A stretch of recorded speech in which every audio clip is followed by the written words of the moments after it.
Welcome to studio yes news. బులెటిన్లో ముందుగా headlines. బనకచెర్లతో తెలంగాణకు ఎలాంటి ఇబ్బంది లేదు, నష్టం లేదు. ముఖ్యమంత్రి చంద్రబాబు నాయుడు.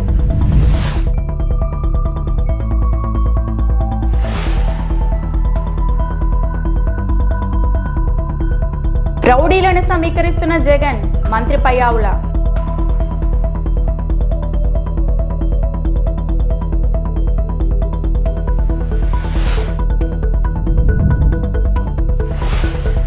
తెలంగాణ సీఎంకు నదీ పరివాహక ప్రాంతాలు కూడా తెలియవు, హరీష్ రావు. పోలవరం బనకచెర్ల అనుసంధానంపై సీఎం చంద్రబాబు కీలక వ్యాఖ్యలు చేశారు. సముద్రంలో కలిసే నీటి వాడకంపై చట్టబద్ధత కావాలంటే కేంద్రంతో చర్చిస్తామన్నారు. బనకచెర్లతో ఎవరికీ నష్టం ఉండబోదన్నారు. సముద్రంలో కలిసే నీటి వాడకంపై సమస్య సృష్టించడం ఎంతవరకు సమంజసమని చంద్రబాబు అన్నారు. మనం కొట్లాడుకుంటే ఎవరికి లాభమన్నారు. తెలంగాణపై ఎప్పుడైనా గొడవ పడ్డానా అని ప్రశ్నించారు. కాళేశ్వరంపై తానెప్పుడు అభ్యంతరం చెప్పలేదన్నారు. దానికి సెపరేట్ ఇది ఉంటుంది, అథారిటీ డిసైడ్ చేస్తారని చెప్పాను. దాని ప్రకారమే ఇప్పుడు ఎన్ బ్లాక్గా తీసుకుంటున్నాం. ఆంధ్రాకు వచ్చే వాటర్ మనం తీసుకుంటున్నాం, తెలంగాణకు వచ్చే వాటర్ వాళ్ళు తీసుకుంటున్నారు. కంబైన్డ్ ఆంధ్రప్రదేశ్ నేనే చాలా ప్రాజెక్టులు స్టార్ట్ చేశాను, మీరు గుర్తుపెట్టుకోవాలి. ఈరోజు ఏదైతే ఉందో దేవాదులు నేను స్టార్ట్ చేసిన ప్రాజెక్టే. కల్వకుర్తి కృష్ణాపైన నేను స్టార్ట్ చేసిన ప్రాజెక్టే కల్వకుర్తి. ఎస్ఎల్బీసీ సక్సెస్ అయిన తర్వాత కల్వకుర్తి స్టార్ట్ చేశాను. కృష్ణా మోడర్నైజేషన్ చేస్తామని చెప్పి 20 టీఎంసీ సేవింగ్ చూపించి ఆ 20 టీఎంసీ బీమాకి ఇచ్చాం క్లియరెన్స్కి. ఇట్లా ఆ రోజు సమైక్య ఆంధ్రప్రదేశ్ అప్పుడు దేవాదులు ఓపెన్ నేను చేసినప్పుడు ఈ పక్క పుష్కర, అదే మాదిరిగా ఇంకొక ప్రాజెక్ట్ లిఫ్ట్ ఇరిగేషను తాడిపొడి, ఈ 2 లిఫ్ట్ ఇరిగేషన్ స్టార్ట్ చేశాను. ఇప్పుడు తర్వాత అంతమునుపు ఎల్లంపల్లి అన్నారు. ఎల్లంపల్లి పెద్ద కాంట్రవర్సీ అయింది, అసెంబ్లీలో పెద్ద పోరాడాం. 19 days పోరాడాం ఎల్లంపల్లి గురించి, కరప్షన్ గురించి. అది అయిన తర్వాత ఇప్పుడు కాళేశ్వరం వచ్చింది. కాళేశ్వరం వచ్చినప్పుడు నేను చెప్పాను, మీరు కట్టుకుంటున్నారు, ఇట్స్ ఓకే, ఎప్పుడు కూడా నేను అబ్జెక్ట్ చేయలేదు. పై నుండి వాటర్ వాడుకుంటే నష్టమా, కింద నుండి వాటర్ వాడుకుంటే నష్టమా అండి? ఇది సముద్రంలో పోయే నీళ్ళు, వేస్ట్ అయ్యి సముద్రంలో పోతుంది. మీరు ఎక్కడ వాడుకుంటున్నారు? పైన నుంచి మీరు ఆ నీళ్లు వాడకపోతే ఎక్కడికి వస్తుంది? వీడికి వస్తుంది. ఎవరన్నా రైజ్ చేస్తే ఆ పాయింట్ రైజ్ చేస్తారు, నేను ఎప్పుడు రైజ్ చేయను. తెలంగాణ కానీ ఆంధ్ర కానీ తెలుగు కమ్యూనిటీ ఎందుకు మనం ఇష్యూస్ చేసుకుంటున్నాం? అమికబుల్గా ఇచ్చి పుచ్చుకునే ధోరణిలో సముద్రంలో పోయే నీళ్ళు మీరు వాడుతున్నారు, వాడండి. దానికి చట్టబద్ధత కావాలంటే గవర్నమెంట్ ఆఫ్ ఇండియాలో కూర్చొని మాట్లాడుకుందాం. అంతేగాని ఇష్యూ చేయడం ఎక్కడ లాజిక్ అంటున్నాను నేను, అది కరెక్ట్ కాదు.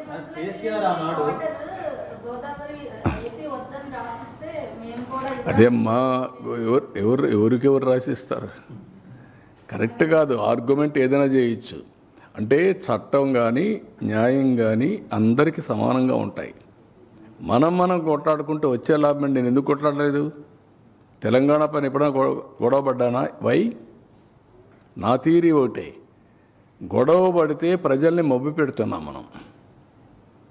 మభ్య పెట్టి మోసం చేయడం వల్ల ఉంటే మభ్య పెట్టడం మనకు లాభం లేదు. ఓకే, ఆంధ్రప్రదేశ్ కోసం హైదరాబాద్ డెవలప్ చేశాను నేను, అందరూ యాక్సెప్ట్ చేస్తున్నారు. రౌడీలను సమీకరించి రాష్ట్రాన్ని భయపెట్టాలని జగన్ అనుకుంటున్నారని మంత్రి పయ్యావుల కేశవ్ అన్నారు. వైసీపీ తిరుగుబాటు ప్రభుత్వంపై కాదు, ప్రజలపై అన్నారు. ఏడాది క్రితం చనిపోయిన వ్యక్తికి ఇప్పుడు పరామర్శలేంటని కేశవ్ ప్రశ్నించారు. రప్ప అంటూ ఎవరిని నరుకుతారని నిలదీశారు. కేవలం జగన్మోహన్ రెడ్డి గారి పర్యటనలన్నీ కూడా రాష్ట్రంలో రౌడీలారా నా వెనక రండి, నేను మీకున్నాను అని ఒక భరోసానిచ్చే కార్యక్రమంతో రాష్ట్రంలో విధ్వంసాన్ని సృష్టించి, అరాచకాన్ని సృష్టించి తన మీద చుట్టుముడుతున్నటువంటి కేసుల నుంచి దృష్టి మరల్చుకోవడానికి చేస్తున్నటువంటి ప్రయత్నాలే ఈ పర్యటనలు. Thank you.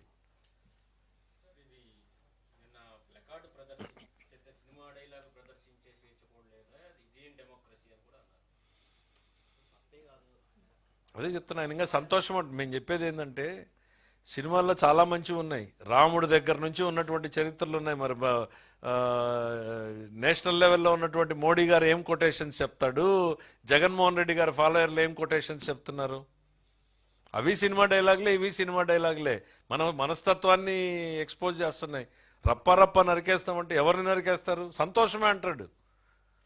ఒక మాజీ ముఖ్యమంత్రి పదవి తప్పు, అది ఎవరో కుర్రాడేమో పట్టుకున్నాడేమో, అట్లాంటిది నేను యాక్సెప్ట్ చెయ్యను అని చెప్పాల్సింది పోయి సంతోషమే అని అంటే ఇంకా 10 మంది పట్టుకోండి, ఇంకా 10 మంది పెడుదారి పట్టండి.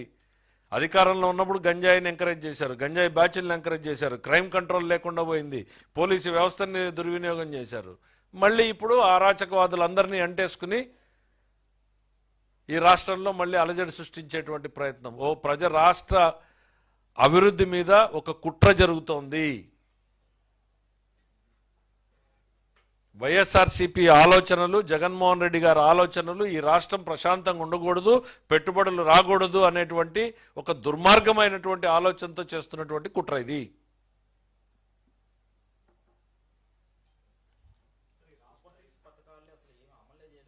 నేను కాదమ్మా, కళ్ళ ముందే చెప్పి మీకు లిస్టే చెప్పేశాం కదా. సూపర్ 6 ఇంకా మేము డేట్లతో ఇప్పుడు 15,000 ఇచ్చింది అబద్ధమా? రోజు ఫోటోలు చూస్తున్నారు కదా, క్యూల్లో ఎట్ట నిలబడుతున్నారు, బ్యాంకులు, పోస్ట్ ఆఫీసులు కిటకిటలాడుతున్నాయి కదా. నువ్వు ఇచ్చిన దానికి డబ్బులు ఇచ్చాం కదా. నువ్వు 5,000 కోట్లు ఇస్తే మేము ఇచ్చేది 10,000 కోట్లు అవుతుంది. ఇప్పుడు 9,600 దాకా మాకు ఇప్పుడు అంచనాలు వచ్చినాయి, ఇంకా పెరగచ్చు. నీకు డబ్బులు ఇచ్చినట్టే కదా సంక్షేమం పథకంలోను. పెన్షన్లు కూడా నువ్వు ఇచ్చిన దానికి డబ్బులు ఇచ్చినట్టే అయిపోయింది కదా. మేము ఏది తీసుకున్నా కూడా నీకన్నా రెట్టింపే చేస్తున్నాం, మీకన్నా ఎక్కువే చేస్తున్నాం సంక్షేమంలో. నీలాగా 5 కోట్లు ఇచ్చి 10 కోట్ల అడ్వర్టైజ్మెంట్ మేము వేసుకోవడంలా. 1,000 కోట్లు ఖర్చు పెట్టినా చాలా మా డ్యూటీ అన్నట్టుగా పేదల సేవలో, మత్స్యకారుల సేవలో అని ఇంటింటికి కాలినడకన పోయి చేస్తున్నాం తప్ప పేపర్లో అడ్వర్టైజ్మెంట్లు వేసుకుని ప్రచారం చేసుకోవడం లేదు. అదే ప్రచారం తక్కువ చేసుకుంటున్నాం మేము. మా డ్యూటీ మేము చేస్తున్నాం, ప్రజల కోసం మేము పనిచేస్తున్నాం అన్నట్టు పోతున్నాం. నువ్వు ఇచ్చినటువంటి కొన్ని పథకాలు అయితే 10 కోట్లు ఇస్తే 10 కోట్ల అడ్వర్టైజ్మెంట్ వేసుకున్నారు మీరు. ఏపీ చేస్తున్న జల దోపిడీని అడ్డుకోవాలని చెబితే రేవంత్ రెడ్డి అబద్ధాలు చెప్తున్నారంటూ తెలంగాణ మాజీ మంత్రి హరీష్ రావు ఆగ్రహం వ్యక్తం చేశారు. రేవంత్ రెడ్డికి నది బేసిన్లు కూడా తెలియవంటూ విమర్శించారు. గోదావరి, కృష్ణా బేసిన్లలో అధిక వాటా కావాలని డిమాండ్ చేయాల్సిన సీఎం. ఇదే విధంగా సీఎం మాట్లాడితే బ్రజేష్ కుమార్ ట్రిబ్యునల్ ముందు మన వాదనలు వీగిపోతాయంటూ హరీష్ రావు ఆందోళన వ్యక్తం చేశారు. కాంగ్రెస్, బీజేపీ ఒక్కటే, బీఆర్ఎస్ ను ఇబ్బంది పెట్టాలని చూస్తున్నారని హరీష్ ఆరోపించారు. 1950 టీఎంసీల నీళ్లు ఇవి మాకు ఇవ్వాలి అని కేంద్ర జలవనరుల శాఖకు ఆనాడు కేసీఆర్ గారు రాసిండ్రు. ఇప్పుడు మనకు వస్తున్న 968 కాక మరో 1950 లెక్క అని కేసీఆర్ చెప్పిండు. రేవంత్ రెడ్డి ఏమంటుండే 1000 ఇచ్చి మొత్తం తీసుకో. కేసీఆర్ చెప్పింది ఏంది 1950 ప్లస్ 968 మా లెక్క అని చెప్పిండు కేసీఆర్. మరి రేవంత్ రెడ్డిని ఇప్పుడు ఎవరు అప్పచెప్తున్నట్టు? బనకచెర్లకు ఎవరు ఈరోజు దాసోహం అవుతున్నారు? ఒకవైపు ట్రిబ్యునల్ ముందు 763 టీఎంసీలు మాకు రావాలని తెలంగాణ న్యాయవాదులు, తెలంగాణ ఇరిగేషన్ డిపార్ట్మెంట్ ట్రిబ్యునల్ ముందు వాదిస్తుంటే ఈ రాష్ట్ర ముఖ్యమంత్రి 500 చాలని బట్టే. మరి ట్రిబ్యునల్ ముందు మన వాదనలు వెయ్యిపోవా? అడ్వకేట్లు, తెలంగాణ ఇంజనీర్లు 763 అంటే ముఖ్యమంత్రి 1000 కావాలని మాట్లాడాలి, ఈయననే 500 చాలంటాడు.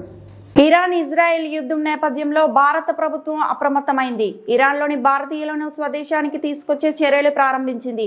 ఆర్మేనియా నుండి 110 మంది విద్యార్థులతో ప్రత్యేక విమానం భారత్కు బయలుదేరింది. వీరిలో 90 మంది జమ్మూ కాశ్మీర్లు చెందిన విద్యార్థులు. ఇరాన్లో ప్రస్తుత పరిస్థితుల నేపథ్యంలో ఇప్పటికే ఆ దేశంలో ఉన్న భారతీయులను సురక్షిత ప్రాంతాలకు ఇండియా ఎంబసీ తరలించింది. విశాఖ నగర ఖ్యాతి యోగా దినోత్సవంలో ప్రపంచానికి తెలుస్తుందని ఎంపీ శ్రీభరత్ అన్నారు.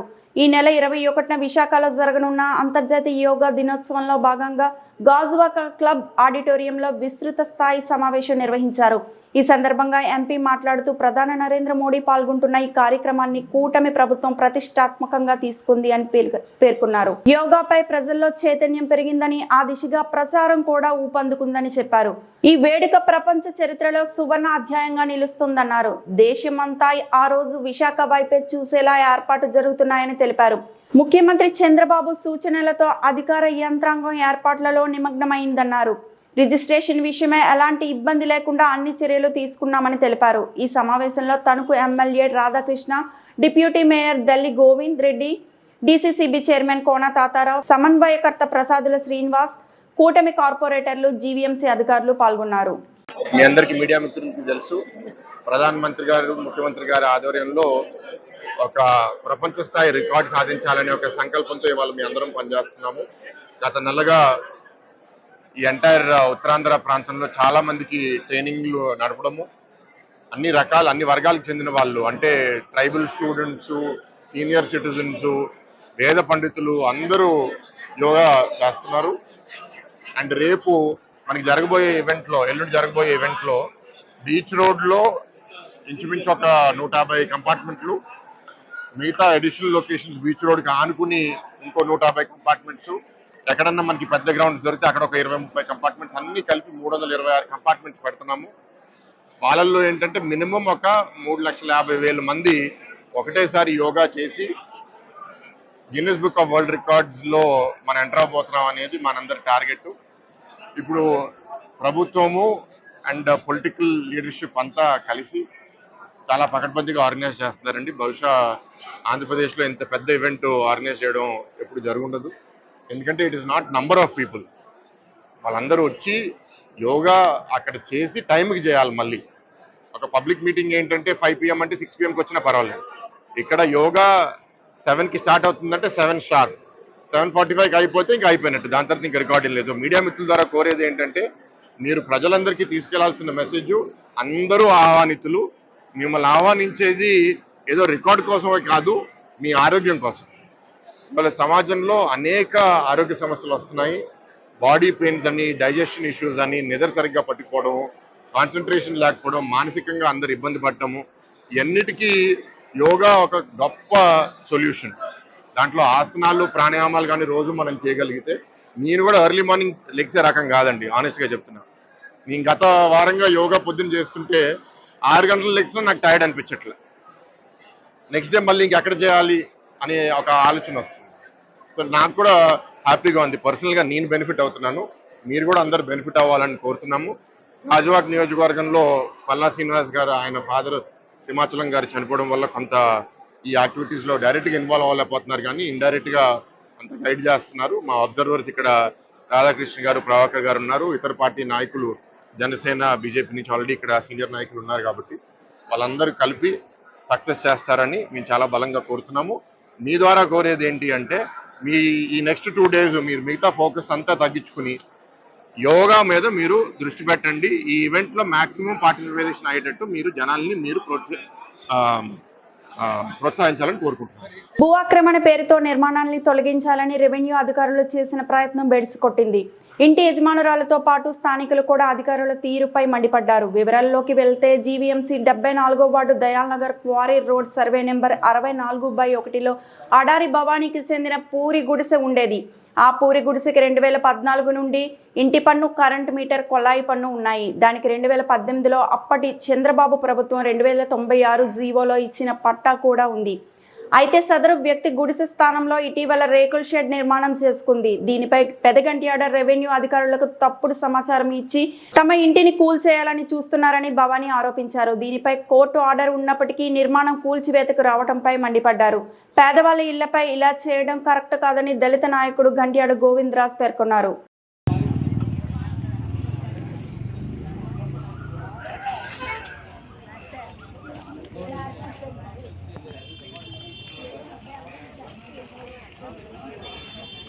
అండి అధికారులు ఎందుకు మాట్లాడతారు?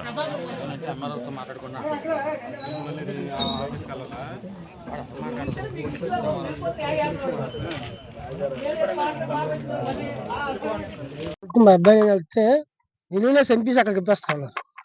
నువ్వు రౌడీ చేస్తున్నావు, చేస్తున్నావు, అలా చేస్తున్నావు, నేను ఎప్పటికైనా చంపేసి అక్కడ చెప్పేసి మీ అమ్మ మీ నాన్న వచ్చినా సరే నేను ఎలా సైలెంట్ ఉంటాను, కానీ మీ అమ్మ నాన్న ఏం చేయలేదు. మమ్మల్ని 3 లక్షలు అడిగితే మేము ఎక్కడ ఇవ్వగలండి. మన ఈఆర్ఓ వచ్చి ఆడారి భవన్ అంటే లేదు, అక్కడ ఛాన్స్ లేదు. ఇంకా అక్కడ బాగా నోటెడ్ అయిపోయింది. సచివాలయం ఎన్నిసార్లు వెళ్ళినా సరే ఆడారి భవన్ అక్కడ జాయిన్ వద్దు, నా కొడుకుని చంపేస్తానని ఎందుకన్నారు అతను? అది అబ్బాయి చంపేస్తాడండి, వంశరెడ్డి చంపేసి గొయ్యి గొప్పలు అంటే అతను కోట్లేసి వెనకాల తిరిగాం కదా. అందుకు నేను 2014లో పాప డెలివరీ అయింది. డెలివరీ అయితే పాములో ఇచ్చి ఇల్లు కూడా పడిపోయి గడ్డ నీరు అంతా వచ్చేస్తుందని నేను వేయించలేక కట్టుకోవడానికి కూడా స్థితిలో కమరీలు వేయించుకోవడం ఈ రోజు అదే గోళ్ళ మీద నేను రేకులు వేసుకుందే అధికారులు వచ్చి నన్ను చాలా ఇబ్బంది పెడుతున్నారు. వారం రోజులు బట్టి రాత్రులు పొగలు కూడా తిండి తిప్పలు లేకుండా ఎంఆర్ ఆఫీస్కి వెళ్తే ఎంఆర్ ఆఫీస్ ఆవిడ కూడా పట్టించుకోలేదు.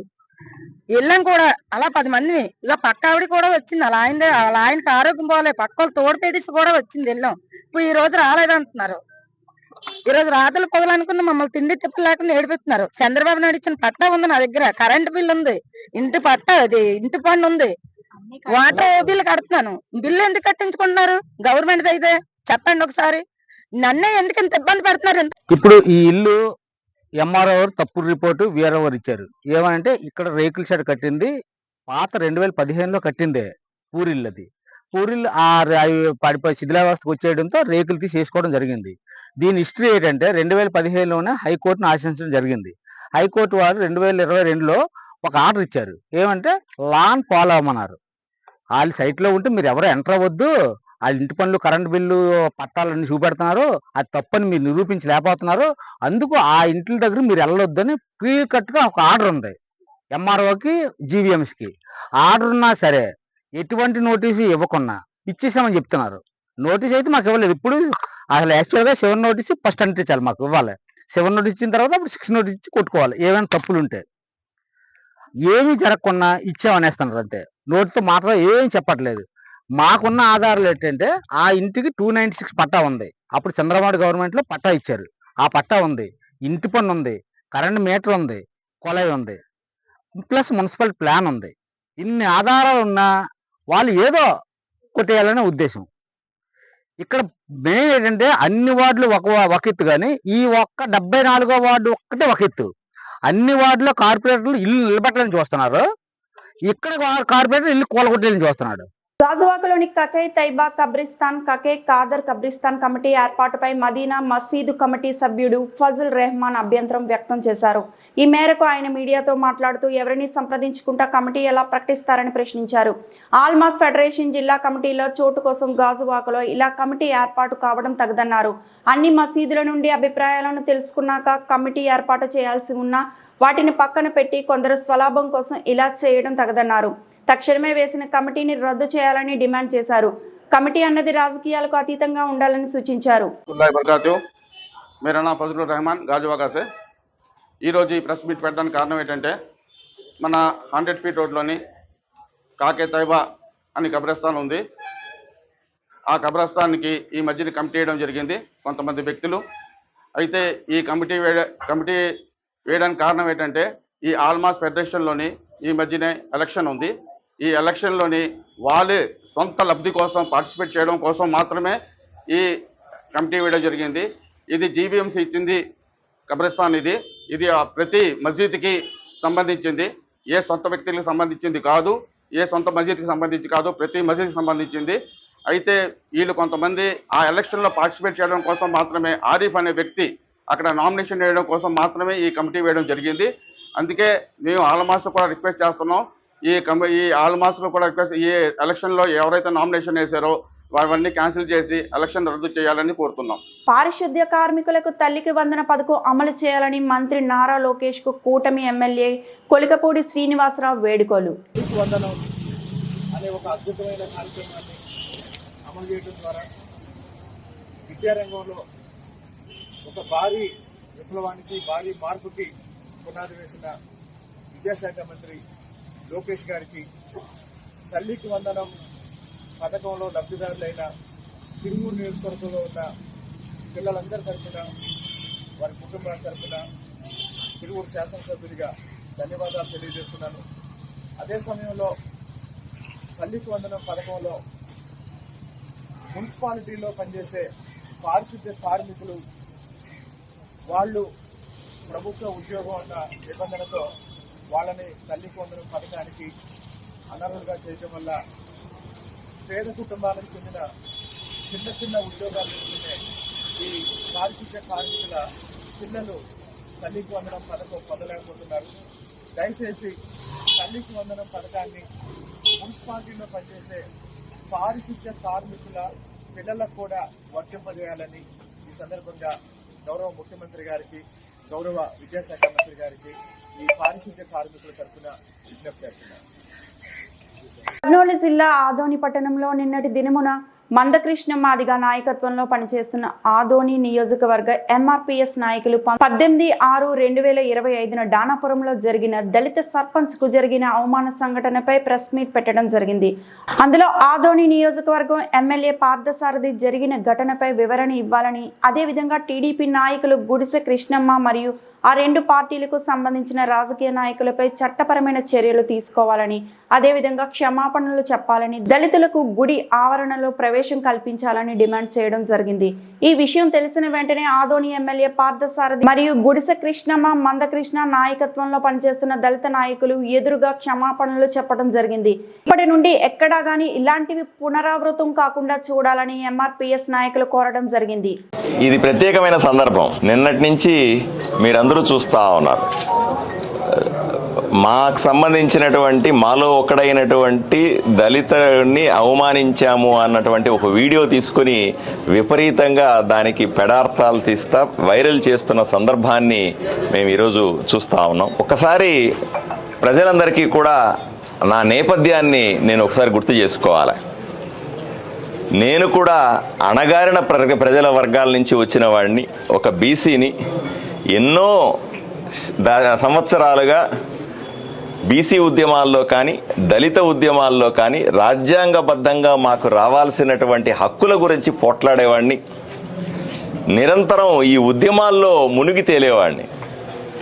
ఎంఆర్పీఎస్ ఉద్యమంలో కూడా 10-15 సంవత్సరాలుగా నేను అసోసియేట్ అయినా నేరుగా. నేను ఎప్పుడు కూడా ఈ కండువా వేసుకోవడానికి మొహమాట పడలేదు, ఈ ఉద్యమంలో పాల్గొనడానికి జంకలేదు. జేఎంబీఎం ఉద్యమంలో కూడా ఎన్నో రకాల దళితులకు సంబంధించిన సమస్యల మీద నిరంతరం అసెంబ్లీలో గళమెత్తడమైన, ఎక్కడ అవకాశం దొరికితే అక్కడ వీళ్ళ పక్షాన, మా అందరి పక్షాన నిలబడడానికి ఏ రోజు కూడా వెనుకాడిన వ్యక్తిని. మహిళల రక్షణ, వారి హక్కుల పరిరక్షణ కోసం మహిళా కమిషనర్ కృషి చేస్తుందని, మహిళల రక్షణ కోసం 24 గంటలు హెల్ప్ లైన్ మెయిల్ ద్వారా ఫిర్యాదు చేసుకోవచ్చు అని జాతీయ మహిళా కమిషన్ సభ్యురాలు అర్చనా మంజుదారి తెలిపారు. గురువారం స్థానిక కలెక్టరేట్లోని సమావేశ మందిరం నందు ఏర్పాటు చేసిన రాష్ట్రీయ మహిళా ఆయోగ్ ఆప్కే ద్వార్ మహిళా జన్ సున్వే అనే కార్యక్రమానికి ముఖ్య అతిథిగా విచ్చేసిన జాతీయ మహిళా కమిషన్ సభ్యురాలు డి అర్చనా మంజుదార్తో కలిసి పాల్గొన్న జిల్లా collector doctor S Venkateshwar, SP Harshavardhan Raju ఈ సందర్భంగా జాతీయ మహిళా కమిషన్ సభ్యురాలు మహిళల భద్రత, వారి హక్కులను కాపాడటం గురించి మాట్లాడుతూ మహిళల రక్షణ, వారి హక్కుల పరిరక్షణ కోసం మహిళా కమిషన్ కృషి చేస్తుందని, మహిళా రక్షణ కోసం 24 గంటలు మహిళా కమిషన్ అందుబాటులో ఉంటుందని తెలిపారు. బాధితులు ఏ సమయంలోనైనా తమకు ఫిర్యాదు చేయవచ్చునని, తక్షణ చర్యలు తీసుకుంటామని అన్నారు. తమ సమస్యలను హెల్ప్ లైన్ మెయిల్ ద్వారా ఫిర్యాదు చేయవచ్చు అని అన్నారు. జిల్లాలో మహిళలకు సంబంధించిన కేసును పరిష్కరించడానికి ఈరోజు సమావేశం నిర్వహించడం జరిగిందని తెలిపారు. వరకట్నం, సైబర్ నేరాలు, లైంగిక నేరాలు, ఆర్థిక సమస్యలు వంటి సమస్యలను పరిష్కరించేలా కృషి చేస్తారని తెలిపారు. రాష్ట్రంలోనే మహిళలకు సంబంధించిన చాలా కేసులు పెండింగ్లో ఉన్నాయని, త్వరితగతిన వాటిపైన కూడా యాక్షన్ తీసుకుని తొందరగా పరిష్కారం చూపుతామని తెలిపారు. తిరుపతి జిల్లాకు సంబంధించి చాలా కేసులు వచ్చాయని, వాటిని కూడా వెంటనే పరిష్కరిస్తామని అన్నారు.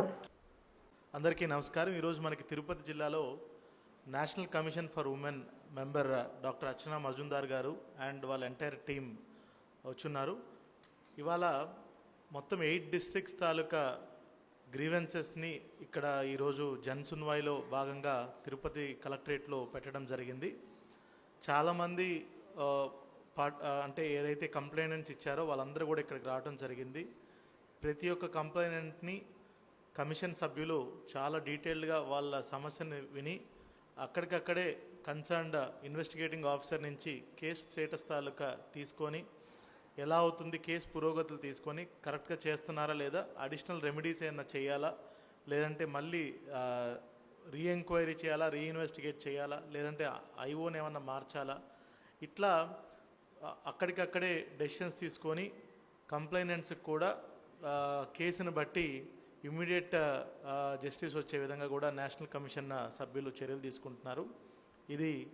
దీనివల్ల ఏంటంటే మనకి జిల్లాలో ఎవరైతే ముఖ్యంగా మహిళలు ఇలాంటి సమస్యలకు గురవుతున్నారో వాళ్ళకి national commission for women immediate response ఇచ్చి వాళ్ళకి మెయిల్ అన్న పంపించినా, వాళ్ళకి డైరెక్ట్ కంప్లైంట్ ఇచ్చినా కూడా మన మీద కూడా పోలీస్ డిపార్ట్మెంటు, మన అడ్మినిస్ట్రేషన్ మీద కూడా దాన్ని సీరియస్గా టేకప్ చేసి దాన్ని ఇన్వెస్టిగేట్ చేయడం జరుగుతుందనే ఒక మెసేజ్ చాలా క్లియర్ కట్గా మీ అందరికి కూడా ఇవ్వడం జరుగుతుంది.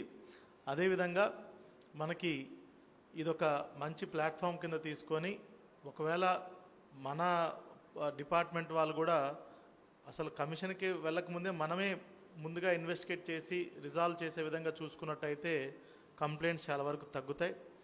సో కమిషన్ సభ్యులందరికీ మరొకసారి ma'am, I heartily thank all the members and all the team for coming to Tirupati district. పశ్చిమ గోదావరి జిల్లా ఆచంట మండలం కరిగోరుమల్లి గ్రామంలో శ్రీ కుమారస్వామి దేవస్థానం ఎగ్జిక్యూటివ్ ఆఫీసర్ దేవాదాయ ధర్మాదాయ శాఖ పంట పొలాల ఆదాయానికి గండి కొడుతూ విఘాతం కలిగిస్తున్నారని రైతులు ఆవేదన వ్యక్తం చేస్తున్నారు.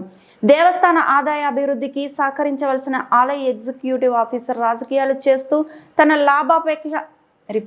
తాను లాభాపేక్ష ఆకాంక్షతోటే ఇలా చేస్తున్నారని కరిగోరుమిల్లి రైతులు ఆందోళన వ్యక్తం చేస్తున్నారు. శ్రీ కుమారస్వామి దేవస్థానానికి 18 ఎకరాల పంట భూమి ఉండగా గత సంవత్సరం రైతులకు పాటలు పెట్టి రైతులు సేద్యం చేసుకుంటున్న మాట వాస్తవమైనప్పటికీ ప్రస్తుత ఆలయ ఈవో లోకేష్ మళ్లీ దేవస్థాన పంట పొలాలకు ఈ నెల 10వ తారీఖున అర్హులైన రైతులు సేద్యం చేసుకునేవారు. పాటలు పాడుకోవాలని గ్రామంలో ఈ నెల 7వ తారీఖున గ్రామంలో టాంటాం వేయించారు. ఈ భూములను 2024 సంవత్సరంలో 3 సంవత్సరములకు గాను పాటలు పెట్టినప్పటికీ మరలా 2025 సంవత్సరం దేవస్థాన భూములు జూలై 7 తారీఖున గ్రామంలో భూముల పాట పెడుతున్నామని టాంటాం.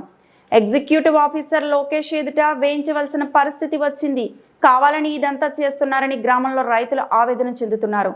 10వ తేదీన భూముల పాటకు రైతులు సాల్మిన్ సర్టిఫికెట్లు తీసుకొని దేవస్థానం వద్దకు రాగా ఈ రోజు పాటలు నిర్వహించడం లేదని చెప్పడంతో రైతులు ఆగ్రహించి ఈవో లోకేష్ ను గ్రామ రైతులు నిలదీయగా తప్పకుండా జూన్ 18వ తేదీ నాడు కంపల్సరీ పాట నిర్వహిస్తామని సభాముఖంగా రాసి ఇచ్చారు. దాంతో రైతులు శాంతించి వెనుదిరిగారు. మళ్ళీ జూన్ 18వ తేదీన మరొకసారి రైతులందరూ పంట పొలాల పాట కోసం దేవస్థానం వద్దకు రాగా ఎగ్జిక్యూటివ్ ఆఫీసర్ జాడలేదు. పైగా అతని ఫోన్ కూడా స్విచ్ ఆఫ్ చేయడంతో రైతులు ఆగ్రహాన్ని వ్యక్తం చేశారు.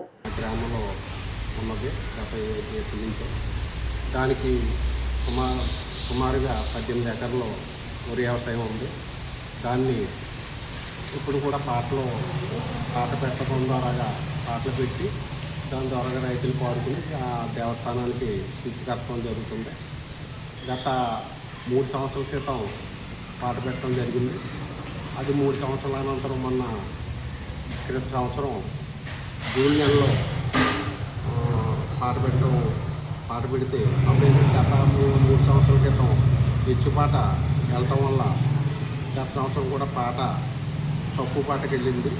తక్కువ పాటకి వెళ్ళిందని అడిగితే అప్పుడు తక్కువ పాటకి వెళ్ళింది. 3 సంవత్సరంలో మరి దీన్ని 3 సార్లు వాయిదా వేయాలి. వాయిదా వేసిన తర్వాత మేము పెడతామని గత ఈఓ గారు ర్యాలీ విజయ్ కుమార్ గారు చెప్పడం జరిగింది. అది మరి 3 సంవత్సరం మళ్ళీ 3 సార్లు మళ్ళీ పాట పెడతారని మేము చూస్తే ఆ 40,000 చిల్లరకి ఆ పాట రాసి 1 సంవత్సరం కాలానికి గాను ఆ పాటని పాట రాయటం గత ఈవో గారు రాయటం జరిగింది.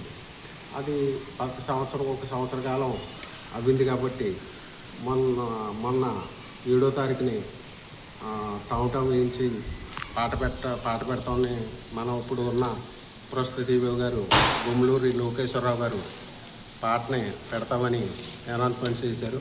10వ తారీఖుని పాట పెడతామని అంటే మేమందరూ రైతులందరూ కూడా సాల్వెన్స్లు అవి రాయించుకుని ఇక్కడ పాట దగ్గరికి వస్తే అప్పుడు ఆ ఈఓ గారు మరి ఆయనకి ఏవే పనులు ఉన్నాయో ఇప్పుడు కాదు మేము పాట కొంచెం వాయిదా వేసాం అని చెప్తే ఇప్పుడు ఉన్న రైతులందరూ కూడా అదేంటంటే వాయిదా వేయటువంటి పాట పెడితే ఇప్పుడు ఉన్న పరిస్థితుల్లో 50,000 55,000 ఇచ్చి పట్టుకెళ్తుంది కదా, ఎందుకు పాట ఆపేస్తున్నారని మేము అడిగితే ఏదో కారణాలు ఉన్నాయండి, మీకు 18వ తారీఖున మేము పాట ఖచ్చితంగా పెడతాం అని అంటే అలా కాదు, మీరు పాట 18వ తారీఖున పెడతామంటే కాదు, మాకు రిటర్న్పూర్వకంగా రాతపూర్వకంగా మాకు 18వ తారీఖున పాట పెడతామని మీరు చెప్తే మేము వెళ్తామంటే అప్పుడు ఇప్పుడున్న ఈఓ గారు గుమ్మలూరు లోకేశ్వరరావు గారు మాకు రాతపూర్వకంగా 18వ తారీఖున పాట పెడతామని, ఇదిగో ఈ కాగితాన్ని 18వ తారీఖున పాట పెడతామని ఈఓ గారు చెప్పడం జరిగింది.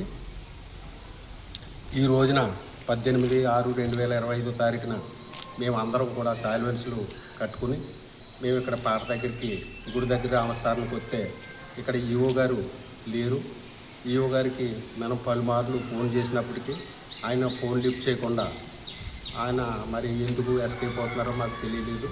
మేము ఈ వివరణ గత ఈఓ గారిని ర్యాలీ రాము గారని మా గ్రామ వాస్తవులే ఈఓ గారు ఆయన అడిగి ఏంటంటే ఇది ఈ పాట 3 సంవత్సరాలకు పెట్టారా 1 సంవత్సరం పెట్టారా అని మేము అడిగితే 1 సంవత్సరానికి రాసాము, సంవత్సరం పాట జరపాలి, మరి జరపకపోవటం కారణం ఏంటో నాకు తెలియదు అని చెప్పడం జరిగింది. మా ఉద్దేశం ఏంటంటే మా రైతులందరూ కూడా మా దేవస్థానం మేమేదో మా స్వలాభం కోసం మేము చేసుకుందామని కాదు, దేవస్థానానికి ఆదాయం రావాలనే ఉద్దేశం ఎక్కువ రావాలనే ఉద్దేశంతో తప్ప మాకు సొంతంగా మేమేదో ఈ దేవాలయం పొలం వల్ల మేము దీన్ని ఏదో సంపాదించుకుందామని కాదు. ఇప్పుడున్న పరిస్థితుల్లో ధాన్యం రేట్లు ఇవన్నీ పెరిగిన పరిస్థితుల్లో 50,000 సుమారుగా పాట జరుగుతుంది. అందరికీ మేమందరం 50,000 సుమారుగా పాట పాడుకుంటాకే మేము ఇక్కడికి వస్తడం జరిగింది.